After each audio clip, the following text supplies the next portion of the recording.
The rain came down like nails that October evening in 1892, hammering against the skeletal remains of what locals still called the Whitmore Plantation. The sound echoed through the empty fields where cotton once grew in endless rows, now overgrown with wild thorn bushes and strangling vines that seemed to choke the very earth beneath them. The plantation sat 17 miles outside Natchitoches Parish, Louisiana, accessible only by a mud-slicked road that wound through dense cypress forests, where Spanish moss hung like funeral shrouds.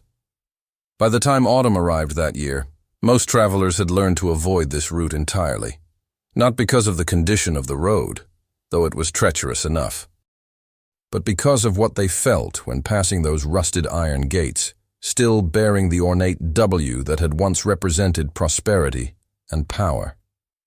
Something was wrong with that land. Everyone knew it. They just didn't speak of it openly. The Civil War had ended 27 years earlier, but its shadow still darkened the South like a stain that wouldn't wash clean. Reconstruction had come and gone, leaving behind a patchwork of broken promises and simmering resentments. In places like Natchitoches Parish, old plantation families either adapted to the new order or vanished into obscurity, their grand estates crumbling into the humid Louisiana soil. The Whitmore Plantation fell into the latter category, though its decline had been more sudden than most, more violent, more complete. In the spring of 1889, the Whitmore family simply disappeared. All of them. Overnight. Augustus Whitmore, the patriarch, had been 58 years old, a broad-shouldered man with silver hair and eyes the color of riverstone. He wore his wealth quietly, preferring simple cotton shirts to the elaborate waistcoats favored by other landowners. Those who had known him described a man of few words, given to long silences and longer walks across his property at dusk. He carried a pocket watch that had belonged to his father, constantly checking it as if counting down to some private appointment. His wife, Constance, was 43, rail-thin and pale as magnolia petals. She had a habit of humming hymns while she worked, always the same 3 songs, over and over. Her hands were never still, always mending something, folding something, arranging flowers that would wilt within hours in the oppressive heat. The kitchen staff whispered that she slept only 2 or 3 hours each night, spending the dark hours writing letters by candlelight, though no one ever saw her post them. Their children completed the family portrait. Margaret, 19, with her mother's delicate features and her father's unsettling silence. She played piano obsessively, the same melancholic pieces echoing through the house at odd hours, sometimes past midnight. Thomas, 17, sullen and prone to disappearing into the woods for days at a time, returning with his clothes torn and his hands bleeding from climbing through brambles. And little Catherine, just 9 years old, who talked to people no one else could see, and drew pictures that made the housemaids cross themselves and mutter prayers. Then there were the workers. After emancipation, most of the former slaves had left the Whitmore land, but a handful remained, bound by contracts or simply having nowhere else to go. By 1889, only 7 workers still lived in the old slave quarters, now called the workers' cabins, in a thin veneer of progress. Among them was Samuel Thorne, a man in his 60s who had been born on Whitmore land and seemed rooted to it, like the ancient oaks. He walked with a pronounced limp, the result of a logging accident in his youth, and possessed an encyclopedic knowledge of every inch of the property. Samuel would later become crucial to understanding what happened, though at the time, no one thought to ask him the right questions.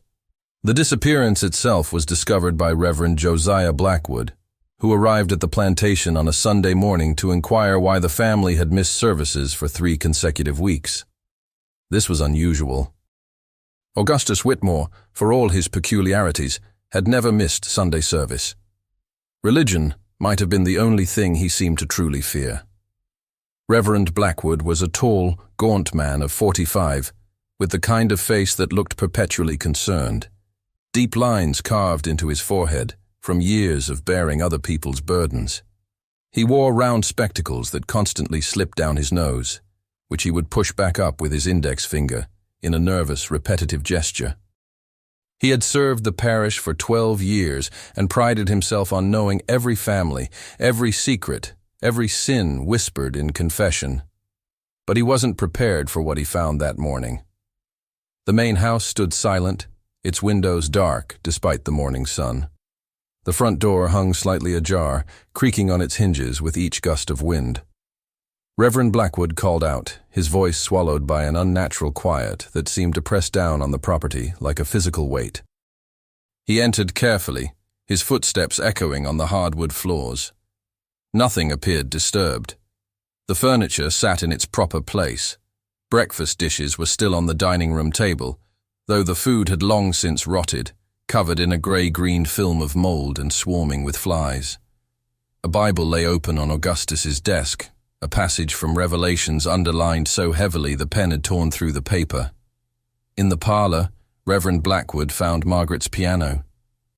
The lid was open, and scattered across the keys were dozens of dead moths, their wings forming a pattern that looked almost deliberate, almost like words. Upstairs the beds were made, clothes hung in wardrobes, personal effects remained untouched. It was as if the family had simply stepped outside and never returned. But their shoes were still lined up by the back door. Their coats still hung on hooks. In the spring Louisiana heat, they would have needed neither.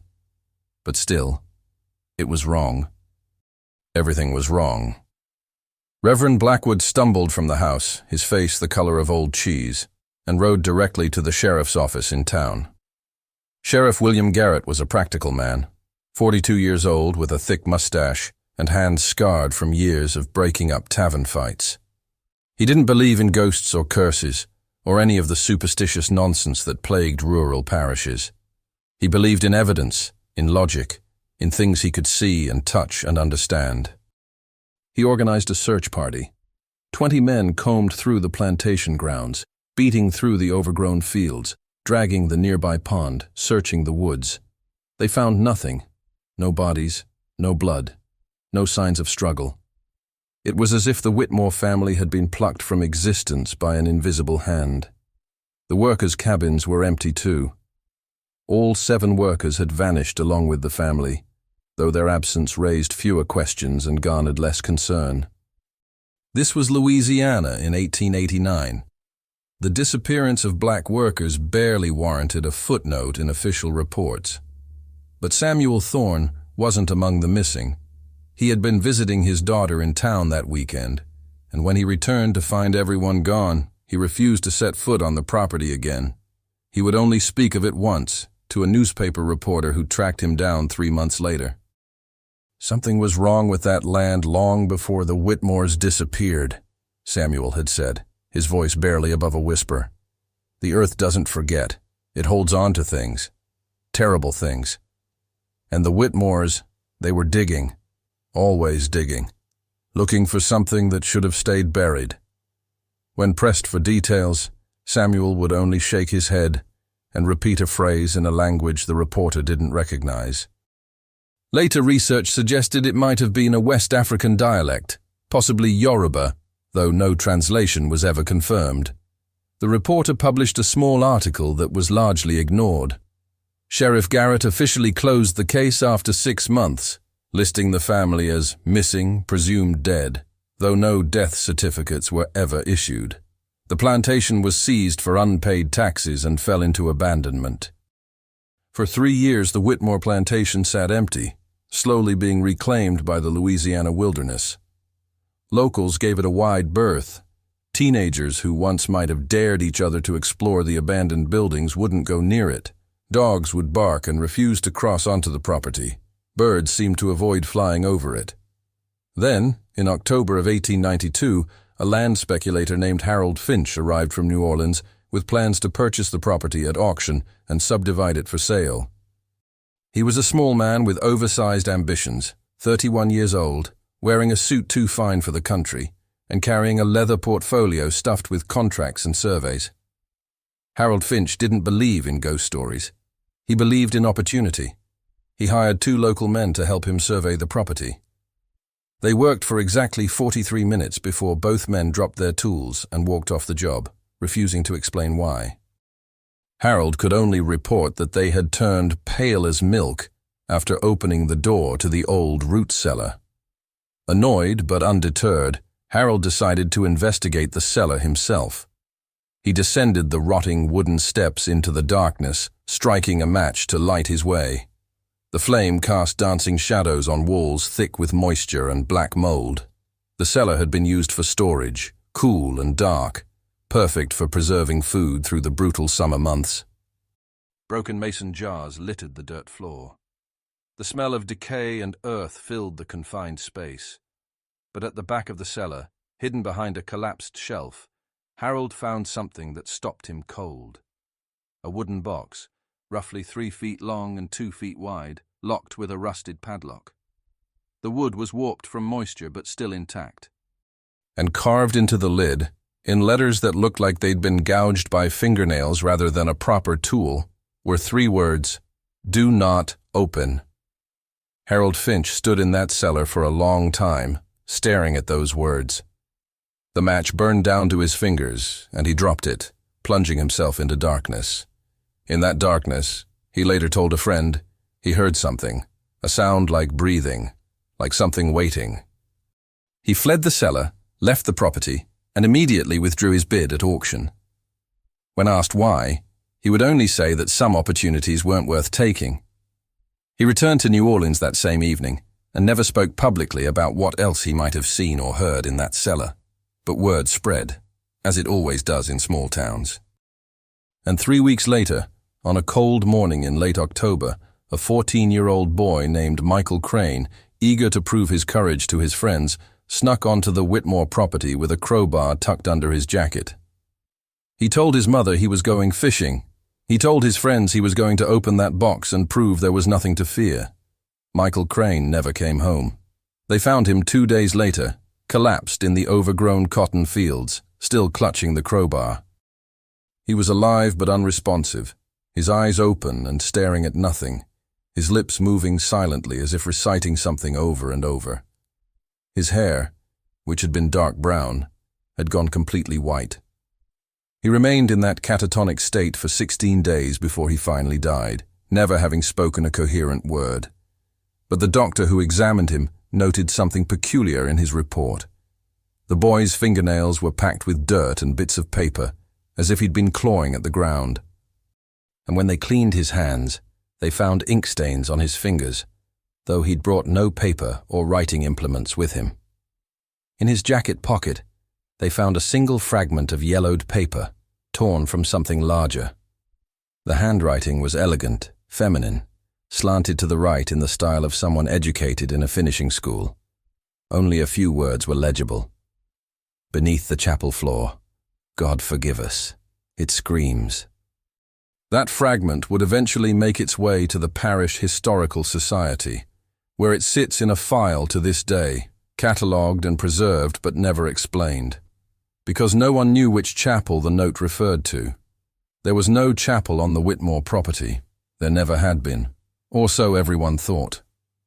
As October faded into November 1892, and the first frost touched the Louisiana countryside, Samuel Thorne finally broke his silence. He was dying, consumption eating away at his lungs, and perhaps he felt the weight of secrets growing too heavy to carry into whatever came next. He sent word to Reverend Blackwood, asking him to come alone. What Samuel Thorne revealed in that meeting would change everything. But the Reverend, bound by the sacred seal of confession, could never repeat what he heard. He left Samuel's bedside with his hands shaking and his faith shattered, and within a week he had resigned his position and left Natchitoches Parish forever. Before he left, he did one thing. He wrote a letter to the diocese in Baton Rouge, marked urgent and confidential. That letter has never been made public, lost somewhere in the church archives or deliberately destroyed. But census records show that within a month of Reverend Blackwood's letter, the Catholic Church quietly purchased the Whitmore Plantation at a private sale, far below market value. They built a fence, they posted signs, and they assigned a single caretaker to live on the grounds with explicit instructions to prevent anyone from entering, and more importantly, from digging. The caretaker's name was Father Benedict Marrow, a priest in his 60s who had spent 20 years as a missionary in Central Africa. He was a large man, well over 6 feet tall, with a thick beard gone gray, and eyes that had seen things most men couldn't imagine. He didn't speak much, but when he did, people listened.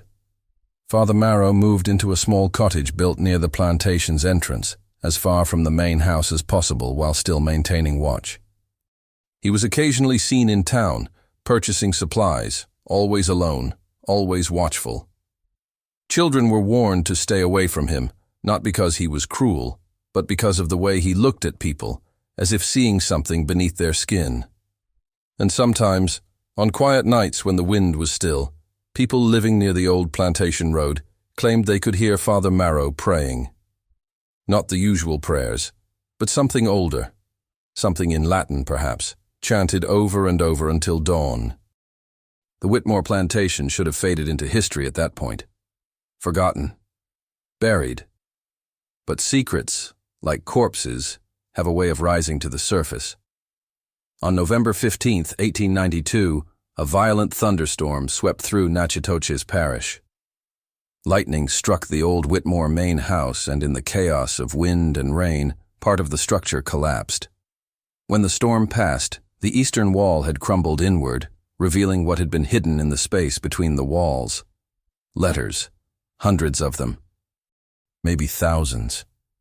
They spilled from the destroyed wall like a hemorrhage of paper, scattered across the muddy ground, ink running in the rain but not enough to make them completely illegible. They were addressed to no one. They were signed by no one. And they were written in a hand that seemed to shift and change from letter to letter, as if dozens of different people had written them, or as if one person had written them over the course of many years, their handwriting degrading with each page. Father Marrow worked frantically to gather the letters before they were destroyed by the weather. He filled crates with them, worked through the night by lantern light, his large frame bent against the wind and rain. By morning he had recovered most of them, though many were damaged beyond recovery. What those letters contained, Father Marrow never said. But witnesses who helped him reported seeing him reading one of them by lamplight, and they watched his face transform from concern to horror to something that looked almost like grief. He locked the letters in the cottage and sent an urgent telegram to the diocese. The response came swiftly. Officials arrived from Baton Rouge within 3 days, took possession of the letters, and departed without explanation. The entire operation was conducted in silence and secrecy, which only fueled more speculation. But one letter escaped their collection. A single page, caught in the branches of a dogwood tree near the property line, found by a farmer's son 2 weeks later. The boy, unable to read beyond basic words, brought it to his schoolteacher, Miss Caroline Marsh, a 26-year-old woman from Boston who had come south to educate the children of former slaves and poor whites. Miss Marsh read the letter. Then she read it again. Then she did something unusual. She copied it by hand into her personal journal before turning the original over to Father Marrow, as required by the church's mandate. Years later, that journal would be discovered in an estate sale, purchased by a collector of Southern historical documents, and the words Miss Marsh had copied would finally be seen by eyes outside the church's control. The letter was dated March 3, 1889, 2 months before the Whitmores disappeared. It read, "They are beneath us, not dead, never dead. We thought we could contain them, but the walls we built were not strong enough. The prayers we spoke were not true enough. Catherine sees them clearly now. She draws their faces. Thomas hears them calling his name. Margaret plays their songs on the piano, though she swears she has never learned those melodies. Augustus believes we can make it right. He believes if we return what was taken, they will be satisfied. But I know better. I have always known. There is no satisfaction for the dead who died screaming. There is no forgiveness for sins committed in the name of prosperity. The chapel was not blessed. It was cursed from the first stone. They are rising through the floor. I can hear them. God help us. God damn us. It is all the same now. The letter was unsigned, but the handwriting matched samples of Constance Whitmore's script from old documents and ledgers.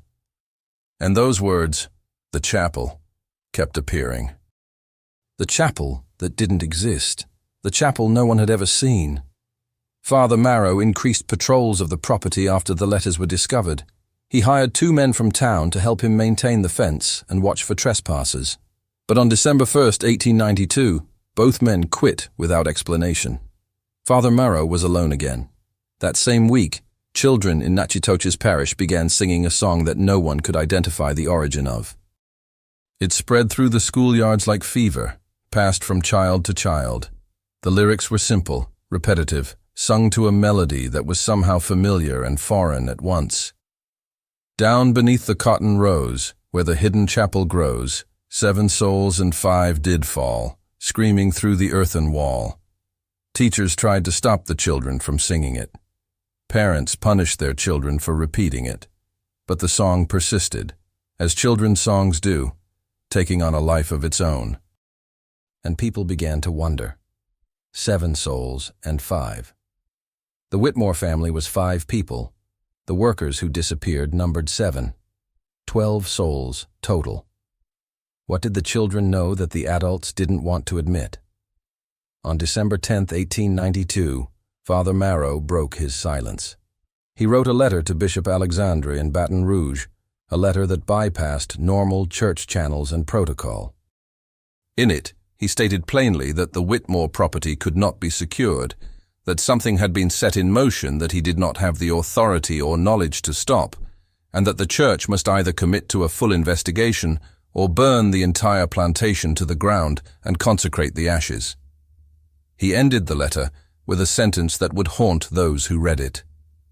Whatever the Whitmores found, it has not forgotten them, and it will not rest until it has finished what they started. 3 days after sending that letter, Father Benedict Marrow was found dead in his cottage. The official cause was listed as heart failure. He was 64 years old, in relatively good health, with no history of cardiac problems. But the men who found him reported that his face was frozen in an expression of absolute terror, his eyes fixed on the floor beneath his bed, and his right hand was extended as if reaching for something, his fingers bent and broken as if he had been trying to claw his way through solid wood. And on the floor beside him, written in what appeared to be ashes from his fireplace, were 3 words in his own handwriting: "It is awake." The Diocese of Baton Rouge moved quickly. They sealed the cottage. They issued a statement attributing Father Marrow's death to natural causes, and announced that the property would be permanently closed, with no caretaker to be assigned. The fence would remain, strengthened with iron and brick, and legal consequences would follow for anyone who trespassed. But fences have never kept out the curious, and legal consequences mean little when weighed against the intoxicating pull of a mystery that refuses to die. By winter's end, the Whitmore plantation had become something more than an abandoned property. It had become a wound in the landscape, a place where the past and present seemed to blur, where the line between what was real and what was whispered grew increasingly uncertain. And somewhere beneath those overgrown fields, beneath the collapsed main house and the root cellar and the soil that had drunk the sweat and blood of generations, something remained hidden. A chapel that shouldn't exist. Letters that told a story no one wanted to hear. And 12 souls whose fate was never properly recorded, never properly mourned, never properly laid to rest. The mystery of the Whitmore plantation had only just begun to reveal itself. And the most terrifying secrets were still buried, waiting for someone brave enough or foolish enough to dig them up and bring them into the light. Spring arrived in 1893 with an unseasonable cold that settled over Natchitoches Parish like a curse. The dogwoods bloomed late, their white petals tinged with brown at the edges as if touched by frost or disease. Farmers reported poor crops. Livestock grew skittish and mean, and the Whitmore plantation, behind its reinforced fence and legal threats, seemed to pulse with an energy that made the air around it feel thick and wrong. Elizabeth Hartwell arrived in town on April 3rd, traveling alone from Boston with 3 trunks of books, scientific instruments, and a determination that bordered on obsession. She was 34 years old, tall and sharp-featured, with steel-gray eyes that missed nothing, and dark hair she kept pinned back in a severe bun. She wore practical traveling clothes, eschewing the elaborate dresses favored by Southern women, and carried herself with the confidence of someone accustomed to being the only woman in a room full of men who underestimated her. Dr. Hartwell was a geologist and anthropologist, one of only 12 women to have earned a doctorate from Harvard's affiliated programs. She had spent 5 years studying burial sites in Peru and 3 years documenting indigenous settlements in the American Southwest. She was brilliant, methodical, and utterly fearless in the pursuit of knowledge. She had read about the Whitmore disappearances in an obscure academic journal that published anomalous historical events. The mention of letters hidden in walls and a chapel that didn't exist had captured her attention immediately. She recognized patterns that others had missed, connections between this case and others she had studied involving what she called architectural palimpsests, buildings constructed over or incorporating older structures, deliberately hiding what came before. Dr. Hartwell took a room at the parish inn and immediately began her investigation, starting with public records. She was thorough, spending weeks in the courthouse basement, reviewing property deeds, tax records, and survey maps. What she discovered was remarkable. The Whitmore Plantation had been built in 1847 on land that had previously been owned by a French colonial family named Archambault. The Archambaults had operated a much smaller farm on the property from 1782 until 1843, when the entire family, parents and 4 children, died within a 3-week period. The official cause was listed as fever, though no other families in the area had been affected. After the Archambault deaths, the property sat empty for 4 years before being purchased at a dramatic discount by Augustus Whitmore's father, Jeremiah Whitmore, who immediately began construction of the large plantation house and cotton fields that would make the family's fortune. But here was the crucial detail that Dr. Hartwell found buried in a handwritten addendum to a surveyor's report from 1847.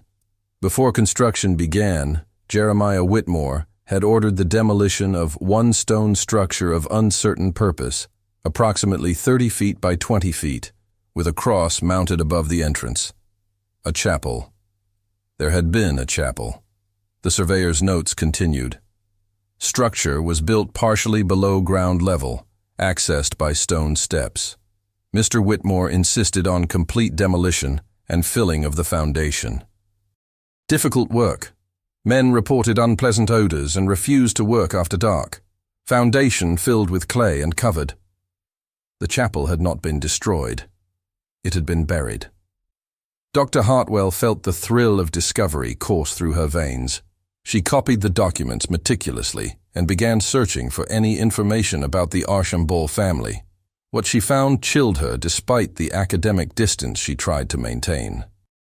The Archambaults had been devout Catholics, but their faith had taken a peculiar turn in the years before their deaths. A traveling priest who had visited the family in 1841 wrote a concerned letter to his bishop, describing practices unbecoming of proper Catholic worship, and mentioning that the family had built a private chapel where they conducted services according to older rites that blend Christian and pagan elements in a manner most disturbing. The priest specifically mentioned that the family claimed to be caring for souls, and that they kept the chapel locked, allowing no one else to enter. He had attempted to perform an inspection, but had been turned away at gunpoint by Monsieur Archambault himself. 2 years later, the entire family was dead, and whatever secrets their chapel held had been buried beneath Jeremiah Whitmore's cotton fields. But secrets, Dr. Hartwell knew, have a way of surviving burial. She compiled her findings into a detailed report and did something that would prove either brave or foolish. She sent copies to 3 different entities. One to the Diocese of Baton Rouge, one to the Louisiana Historical Society, and one to Sheriff Garrett, who still maintained a personal interest in the Whitmore case despite its official closure. The responses varied. The diocese did not reply. The Historical Society sent a polite letter acknowledging receipt and expressing mild interest. But Sheriff Garrett arrived at her door 3 days later, his expression grim. "Dr. Hartwell," he said, removing his hat as he stood in the doorway of her room, "I need to know why you're stirring up matters that good people have tried to put to rest." She invited him in and showed him everything she had found. Garrett listened in silence, his weathered face growing increasingly troubled. When she finished, he sat back and exhaled slowly. "I've kept something to myself," he finally said. "Something I found when we searched the property back in '89, but never included in any official report, because I couldn't make sense of it and didn't want to sound like a superstitious fool." He reached into his jacket and withdrew a folded piece of paper, yellowed and creased from years in his pocket. He unfolded it carefully and placed it on the table between them. It was a crude map, hand-drawn, showing the layout of the Whitmore property. And in the center of where the cotton fields had once been, someone had marked an X and written in French, "Les âmes attendant," the souls wait. "Found this in Augustus Whitmore's desk drawer," Garrett said quietly, "hidden under a false bottom. And there's something else, something I've never told anyone." He paused, his hands clasping and unclasping nervously. "The night before we found the family missing, I was riding patrol near the Plantation Road. It was late, well past midnight. And I saw lights on the Whitmore property, not in the house, out in the fields, moving lights like lanterns, and I could hear singing. French singing, I think, though I don't speak the language. I almost rode in to investigate, but something stopped me. A feeling. Like every instinct I had was screaming at me to turn around and ride away." His voice dropped to barely above a whisper. "I've regretted that cowardice every day since. Maybe if I'd gone in, I could have stopped whatever happened. Or maybe I'd have disappeared with them." Dr. Hartwell studied the map carefully. The X was positioned approximately where the old Archambault property would have been, according to her research. Beneath the buried chapel. "Sheriff Garrett," she said slowly, "I believe the Whitmore family discovered the chapel. I believe they opened it. And I believe they found something inside that they couldn't control." "What could be in a buried chapel that would make an entire family disappear?" Garrett asked, though his tone suggested he didn't really want to know the answer. "That depends on what the Archambault family was doing there," Dr. Hartwell replied. "But based on the historical records, the timing of their deaths, and the priest's concerns about caring for souls, I have a theory. And it's not a pleasant one." She pulled out another document, this one a photographic copy of a ship's manifest from 1782. The Archambault family arrived from Haiti that year, from Saint-Domingue specifically, during a period of significant unrest on the island. They arrived with a large household staff, 17 people, but within 6 months of settling on the Louisiana property, those 17 people were gone. No records of sale, no records of death, no records of manumission. Just gone. Garrett's face paled as he understood the implication. "You think they killed them," he said flatly. "I think they used them," Dr. Hartwell corrected. The Archambaults practiced a form of folk Catholicism that had been syncretized with West African religious practices in Haiti. Vodou, some would call it, though that term covers a wide variety of beliefs and practices. The priest's letter mentions caring for souls, which could be interpreted literally. "I believe the Archambaults built that chapel as a spiritual prison, a place to contain the souls of those they had killed, binding them through ritual to serve the family even after death." "That's impossible," Garrett said, but his voice lacked conviction. "Is it?" Dr. Hartwell challenged. "Consider the evidence. The Archambaults die mysteriously in 1843. Their chapel is buried in 1847. 42 years later, the Whitmore family, living on top of that buried structure, begins experiencing strange phenomena. Constance writes about things beneath them. Samuel Thorne mentions the family was always digging. They found the chapel, Sheriff. They broke whatever seal or barrier was keeping those souls contained. And those souls, imprisoned and tortured for decades, were not inclined toward forgiveness. The room fell silent except for the ticking of Dr. Hartwell's pocket watch. Finally, Garrett spoke. "What do you intend to do with this information?" "I intend to excavate," she said simply. "I need to document what's down there, for science, for history, for closure. The church will never allow it. Then I'll do it without their permission." Garrett stood abruptly, his chair scraping against the floor. "Dr. Hartwell, I can't be part of this. I can't officially sanction you breaking church property laws and trespassing. But I also can't spend the rest of my life wondering what really happened to those people." He moved toward the door, then paused. "If you're determined to do this foolish thing, you should know that the church's security on that property is minimal. One patrol checks the fence line every 3 days. They'll be there tomorrow afternoon, which means tomorrow night would be the safest time if someone were inclined toward unauthorized excavation." He left without another word, leaving Dr. Hartwell alone with her documents and her dangerous plan. She spent the next day preparing. She hired 2 laborers, telling them she needed help with an archaeological survey on private land she'd been given permission to study. She purchased shovels, rope, lanterns, and wooden bracing materials. She packed her camera equipment and notebook, and she waited for darkness. The excavation began just after midnight, on April 29, 1893. Dr. Hartwell and her 2 hired men, brothers named Jacob and Thomas Mercer, approached the Whitmore property from the south, cutting through the fence at a point far from the main road.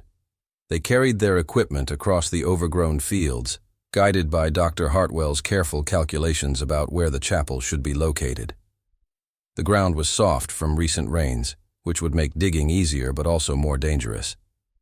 They positioned their lanterns and began to excavate, working in careful layers as Dr. Hartwell had instructed.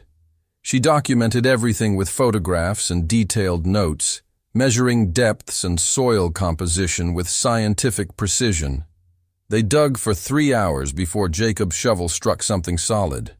Stone. Dr. Hartwell's heart raced as they carefully cleared away the soil, revealing what appeared to be a stone foundation. As they expanded the excavation, the structure became clear. Walls of carefully cut limestone, still intact after more than a century underground. And at what appeared to be the front of the structure, a set of stone steps leading downward into darkness. The entrance had been sealed with mortar and brick, but time and moisture had weakened the seal. Thomas used a pry bar to begin removing the bricks, and as the first one came free, a smell rushed out that made all 3 of them step back, covering their mouths. It wasn't the smell of decay, exactly. It was something else, something sweet and rotten and chemical all at once, like flowers left too long in stagnant water mixed with something acrid and wrong. "Ma'am," Jacob said, his voice unsteady, "I don't think we should go any further." But Dr. Hartwell was already moving forward, raising her lantern to peer through the gap in the brick. The light revealed a set of stone steps descending into a space below ground level. The walls were covered in something that looked like water stains, but formed patterns too regular to be natural. Symbols, writing, prayers in Latin and French, and languages she couldn't immediately identify. "I'm going down," she announced. "Dr. Hartwell, please reconsider," Thomas began, but she was already widening the opening, pulling away more bricks with her gloved hands. She descended the steps carefully, her lantern casting wild shadows on the walls. The chapel was small, perhaps 20 feet by 15, with a low ceiling supported by stone arches. The floor was dirt, packed hard over decades. And along the walls were niches, carved into the stone, each one approximately the size and shape of a human body. 17 niches. Empty now, but Dr. Hartwell could see the iron shackles still bolted to the stone within each niche. And on the wall above each space, a name had been carved. African names, she realized. The names of the people the Archambalts had brought from Haiti and imprisoned here. In the center of the chapel floor, a large circular area had been cleared and marked with an intricate design painted in what looked like dried blood mixed with ash. At the center of the circle was a wooden box, ancient and rotting, its lid carved with the same words Harold Finch had seen years ago. "Do not open." But the box was already open. The lid lay beside it, and the interior was empty except for a scattering of bones. Small bones, finger bones perhaps, or the bones of children. Dr. Hartwell photographed everything, her scientific training overriding the horror she felt. She documented the symbols, the niches, the shackles, the central circle. She was reaching for her notebook when she heard Jacob scream from above. She turned and ran for the steps, emerging into the night to find both men backing away from the excavation site, their faces masks of terror, pointing at something behind her. Dr. Hartwell turned slowly. The fields around them were no longer empty. Figures stood among the overgrown cotton plants, dozens of them, visible in the moonlight but somehow wrong, their forms slightly translucent, their movements not quite matching the rhythm of the living. They were African, their clothing the simple garments of enslaved people, and they were all staring at the excavation site with expressions of such profound grief and rage that Dr. Hartwell felt it in her chest like a physical blow. And then she understood. These weren't the Archambault's victims seeking revenge. These were their souls, still trapped, still bound by whatever ritual had been performed in that underground chamber. The Whitmores hadn't released them when they opened the chapel. They had disturbed the binding, weakened it, but not broken it, and the souls, desperate for freedom, had pulled the Whitmore family down to take their place. "We have to complete the ritual," Dr. Hartwell said, her voice surprisingly steady. "We have to free them properly." "How?"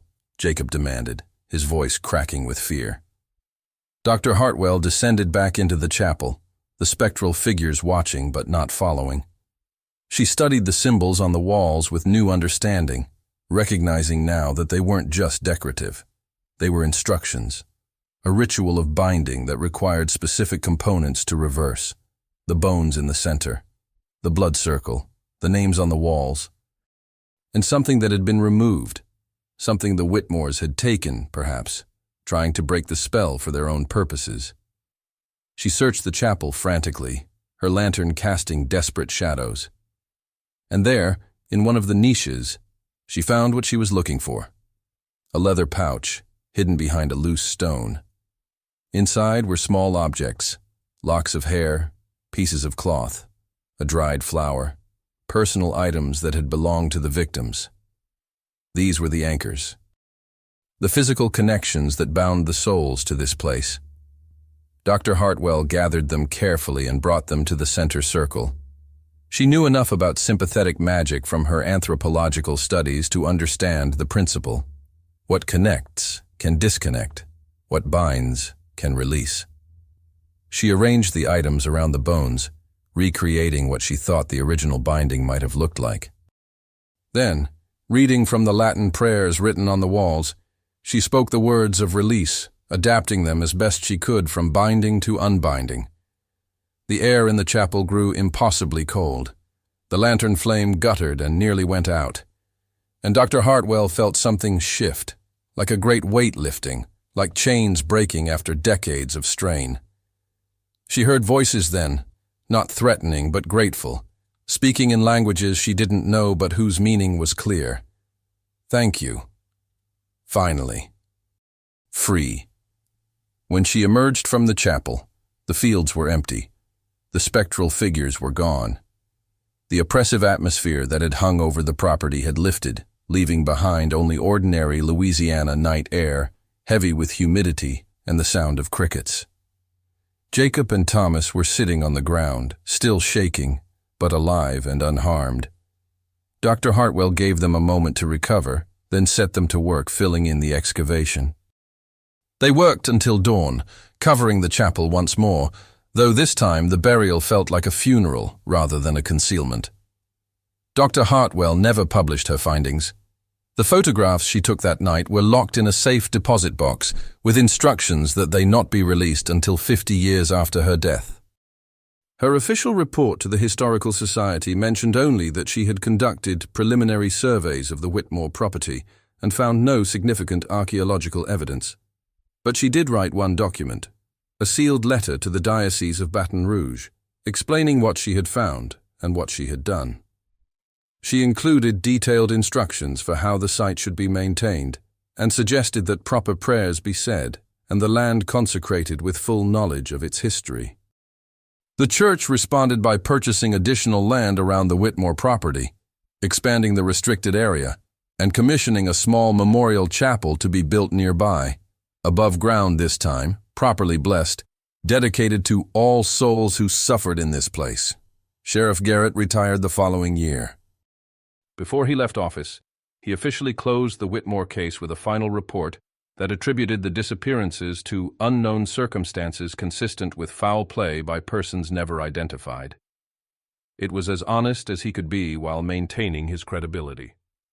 Samuel Thorne died peacefully in his sleep the week after the excavation, a coincidence that felt less like chance and more like a soul finally allowed to rest after keeping watch for too long. And the Whitmore plantation slowly faded from public memory, becoming just another abandoned property in a region full of them, its true history known only to a few who understood that some places remember their past in ways that transcend conventional history. Dr. Elizabeth Hartwell continued her work for 30 more years, becoming one of the most respected anthropologists of her generation.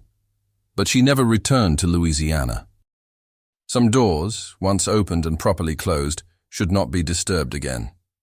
The plantation grounds today are peaceful, overgrown with new forest, reclaimed by nature. The fence remains, now more symbolic than necessary. Occasionally, hikers or curiosity seekers venture onto the property, but they report nothing unusual. The land has healed, or at least learned to keep its scars hidden. But on certain nights, when the moon is full and the air is still, people living nearby claim they can hear singing. Not threatening or frightening, but beautiful and mournful, voices raised in languages from across the ocean, singing songs of home and freedom and rest, finally earned. 17 souls, imprisoned for over a century, singing their way into whatever comes after this world's pain. And deep beneath the earth, a chapel stands empty and quiet, its purpose fulfilled and its prisoners freed, a monument to both human cruelty and the possibility of redemption, even for sins that seem beyond forgiveness. The letters that Constance Whitmore hid in the walls told a truth she understood too late. Some debts span generations, and some crimes echo beyond death, but they also tell another truth, one that Dr. Hartwell understood when she descended into that darkness with nothing but a lantern and the courage to face what others had buried. The dead do not seek revenge when properly honored.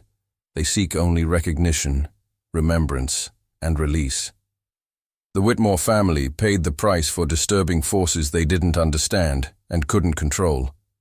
But through their tragedy and Dr. Hartwell's bravery, 17 souls found their way home. And sometimes, that is enough. Sometimes, that is everything. The end.